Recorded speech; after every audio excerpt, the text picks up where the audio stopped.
Hello there, friends and sane persons, and welcome to another episode of Wednesday Whimsy. My name's Kyle, and Wednesday Whimsy is a short show I do every Wednesday evening where I talk about a board game, a top 10, a board game topic, or whatever else I happen to be thinking about.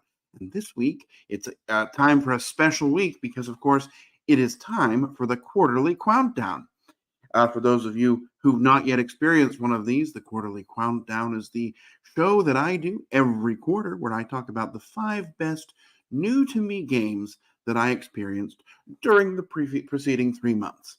So this could be anything from a brand new release to just an older game that I happened to play for the first time. In this case, they're mostly, newer games. They may not have come out in the first quarter 2024, but when I played them. This is, of course, the same quarter that contains the Dice Tower Cruise, which could, lead me to have experienced a lot of new things. Anyway, we won't drag this out too much, but I want to tell you about some great games that you should be thinking about. And so let's get ready for my number 5.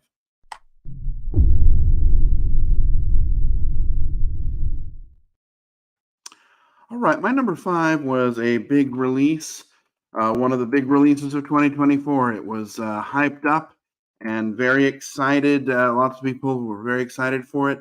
This is the second edition of an earlier game, and that game is Wyrmspan. So Wyrmspan, I did an episode of Wednesday Whimsy about it a couple weeks ago, or shortly after it came out, actually. And talked about some of the things that I liked about it. Wyrmspan is, of course, the new dragon-themed version of Wingspan from Stonemaier Games. As I said before, and as I'll say again, Wyrmspan is a game that if you like Wingspan, you're almost guaranteed to like. And if you hate Wingspan, it's not going to change your mind. Basically, it's the same game. You're just going to be using dragons instead of birds, and different types of food rather than worms and fish in this one. Oh, excuse me. You're using gems and steaks. So whatever it happens to be. There are some slight rules differences from Wingspan, such as how you open up these caves and sort of how you go about getting things. For example, there's no action to get eggs anymore. And so that makes them a little bit more valuable. Not worth more points, but when you need them, you'll have to figure out how to get them. Things like that. It has a better solo mode than Wingspan did, although I liked Wingspan solo. It's just an all-around great game. It came out in first quarter 2024, and it's my number 5 most exciting new-to-me game of the quarter. So there you go. That is Wyrmspan. Let's talk now about my number 4.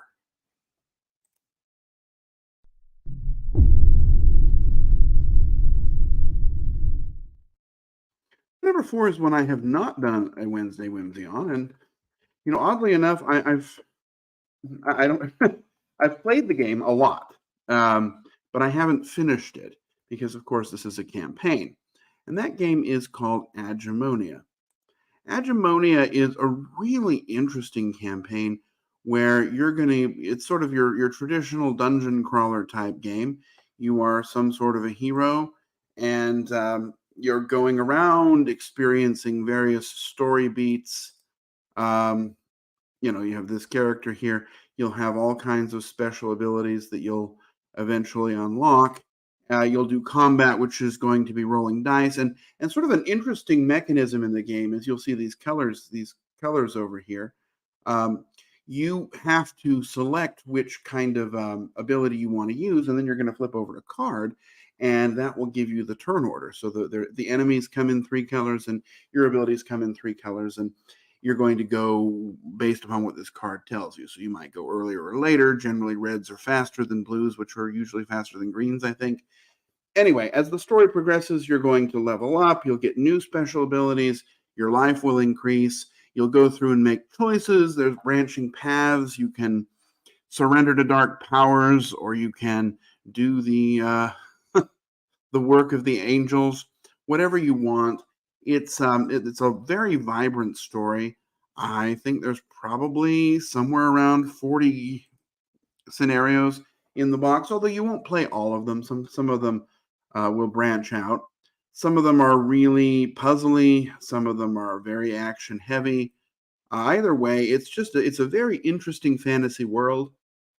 There's also excuse me. There's a pretty decent app that's a companion app that initially it's very difficult to use, but once you figure out how it works, it really streamlines some things. Um, Anyway, it's a great game. Maybe I'll talk about it more in depth someday. It's if you hate fantasy dungeon crawling campaign games, then this one won't change your mind. But if you're open to that kind of thing, Agimonia is a really good time. I really enjoyed it. I played it all exclusively, I think, in late January, early February. Oddly enough, I played it after a slew of really bad games. So the fact that this one was quite good stood out. I'll also say that the way to learn the game is a little bit rough. There's this 3 scenario learn to play tutorial, and the first one is as boring as can be. I'm really glad I stuck with it after that first scenario, because the second one and then eventually the third one are a lot more enjoyable. And the third one's actually just regular Agimonia. Lots of story here, lots of reading. You don't have time to do everything, which is an interesting sort of design choice, but that's, I guess, to enable you to go back and try more things the next time. Anyway, a very interesting game I discovered Q1 2024 at Agimonia. So let's go on to my number 3.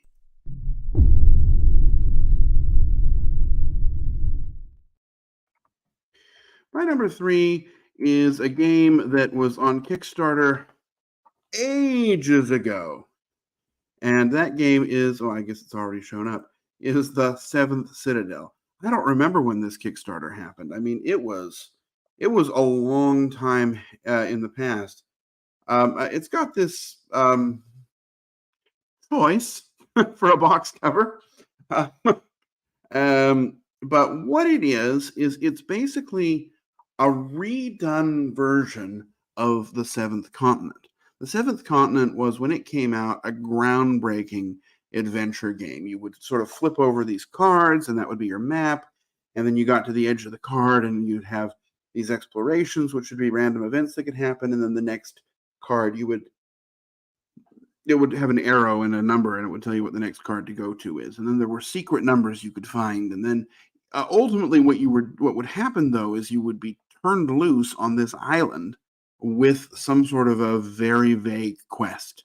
It would be like, a little scratch out piece of a map and a symbol. And you would keep going around until you found things with that symbol. And then eventually you would work toward completing the quest. Or more likely, you would die. When you make it through the deck once, you're then going to reshuffle and you'll put a curse card in. And then when you come up to that curse card, technically you lose, unless you're playing on easy mode, and then, you just keep going. And the way that you'd go through the deck was sort of your everything. It was your actions, and it was also your life. Well, Seventh Citadel is the same game. I mean, okay, it's not the same game. But it's so similar that if I set them both up next to each other on the table, you probably would not know which one you were looking at unless you saw the box. It has, the cards look very similar. The game's actions are very similar. There's a couple of differences. First of all, you have your own private deck, and secondly, rather than just 2 times through the deck at most, you have this life counter. You can kind of see it over here. And anytime you run out of cards in your deck, you're going to use some life to put new cards back in. So it makes it feel a little bit more controlled, a little less random. Also different is you have this story you're playing through, and it's going to be a book, and that book is going to give you much more direction as to what you're supposed to be doing. For example, it might say, for the first quest, it might say, if you go to the east, you might find what you're looking for. And so you'll head east. I mean, you don't have to. Or like, I remember the first one I played, it said there was a pillar of smoke to the east. And my quest was to discover what was going on with the pillar of smoke. So I knew to head east. And then once you find out, you're going to get an objective card. And normally that means it's time to kind of head back home. Um, the quests are not always that intuitive. Sometimes they got a little bit more difficult. But there's also this map that you can invest in. You get these destiny points eventually, and you can mark these things off on this chart. And there's a map action. And when you do the map, you're going to put cards into this larger map, and that will give you more detail as to where things are. And I found that was very helpful. If you wanted to invest in it, if something said go to the Watergate Tower or whatever it was, it wasn't that, but I knew more or less where that was, so that really cuts some of the wandering around off. If you liked Seventh Continent, I think you'll love Seventh Citadel. And I'm kind of in that boat, although I eventually got over Seventh Continent just because there was so much sorting of cards and so much wandering around, and it didn't fit on the table. Seventh Citadel is a smaller footprint, smaller, more controlled playtime, and kind of a cleaner rules set, but largely delivering the same general experience. So I think it's a better version, and I think you'll like it. I sure did. I played it. I played only one of the 3 quests, but that was 10 or so game sessions. So I've definitely had enough to sort of know that I like the game. And I'll look forward to playing more later. I just need a little break from sorting cards. Anyway, that's my number 3, a great game, Seventh Citadel. Let's go on to my number 2.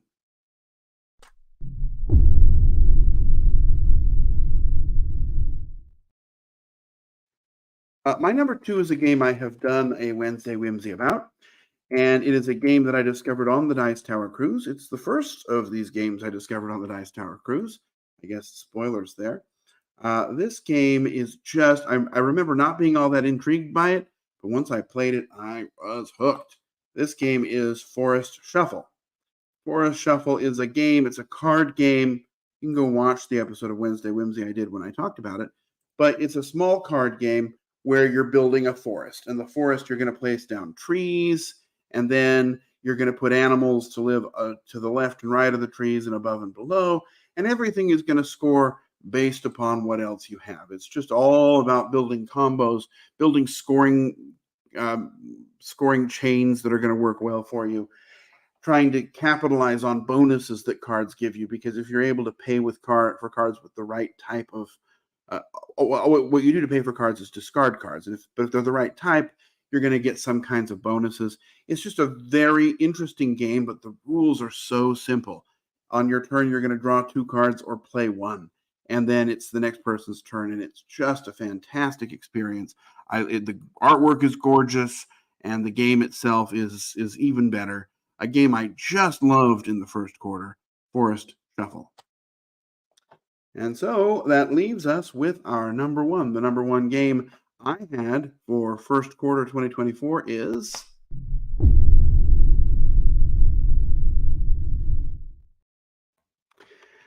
The Veil of Eternity. So Veil of Eternity is a game I tried on the Dice Tower Cruise, and I liked it. I enjoyed the experience, but I wasn't blown away by it. I played it a couple times, maybe 3 times on the cruise, but then I started playing it more. And my friend from Korea sent me a copy, and I just have been playing it all the time with anyone who comes over, because this is such a fantastic game. It's a game that gets better the more you play it. It's kind of hard to talk about the game without mentioning Pokemon, because it kind of feels like what you're doing is collecting Pokemon. There are various creatures. They have some sort of mythological overlay, but it's basically air, water, fire, and earth type creatures, and then dragon types, which kind of feels like Pokemon. What you're going to do, though, is on your turn, so the first round, everyone's going to select cards, and you're going to do what some people refer to as a snake draft for whatever reason. Basically, first player, second, third, fourth, and then fourth goes again, then third, then second, then first. Or, with smaller numbers, that's what you've got. You're going to put your marker out on a card, and that card will be yours. After that selection phase is done, I think it's called a hunt, then you have a choice. You can take the card into your hand for free, and later on use these stones to cover its cost and summon it in front of you and get whatever benefit it gives you. Or you can not take it into your hand and just sell it. and they're going to sell for a fixed price, which is your way to get stones, at least initially. The other key, the stones come in a value of 1, 3, and 6, but you can only ever have 4 total individual tokens. So the 6 is going to be more valuable, but you might have to, sometimes a 1 is better because the 6s are harder to come by, and the 1s, if you're paying for something cheap, you might want that. There's a bunch of special abilities too. Some are going to be giving you points, which is ultimately your goal. You want to have the most points and get to 60 first, which triggers the end game. Or you can invest in, sort of quick one-shot bursts of bonuses. You can invest in sort of making the things you have better. Like there's a card that makes all your reds worth 1 more. There's a card that makes your 6s and 3s swap values. There's a card that adds 1 to their values. There's a card that lets you hold more stones. It's just there's a lot of things going on, a lot of unique effects in this deck. I don't think there are any repeats. And it's just sort of making the most, it's very tactical, making the most of what's available to you. And it can be extremely satisfying. The game is not long. Turns are usually pretty quick because, you're going to pick the cards, that's done. Then you're going to draw and or play your cards in front of you. You'll activate any special abilities. Next round, 10 rounds total, but usually somebody hits the 60 before round 10. Anyway, Veil of Eternity is a game I've played a whole bunch of times. It's one that really grew on me. Like I said, I don't know that I enjoyed it from the first play, but I really started enjoying it once I've really gotten back into it. It looks like I played it 38 times since January, which is respectable. Anyway, a fantastic game. It's newly available in the US. You can get it in English without a Korean person sending it to you, which makes it more accessible. I think you'll love it. And that's it for the quarterly Quountdown. Those are the 5 best games I played the first quarter. Wormspan, Agimonia, Seventh Citadel, Forest Shuffle, and The Veil of Eternity. I hope you played some good games too, and I'll be back here in another week for another episode of Wednesday Whimsy, and in another quarter to talk about the 5 best games I played in quarter 2 of 2024. I don't know what they'll be yet because that's just starting tomorrow. Next week. Sorry. Anyway, that's it. That's all I've got for you. I hope you've enjoyed this discussion. I will hopefully see you next time for more discussions. And until then, I'll wish you safe travels, courage when you need it, and I'll hope to see you back next time on another episode of Wednesday Whimsy. Bye-bye.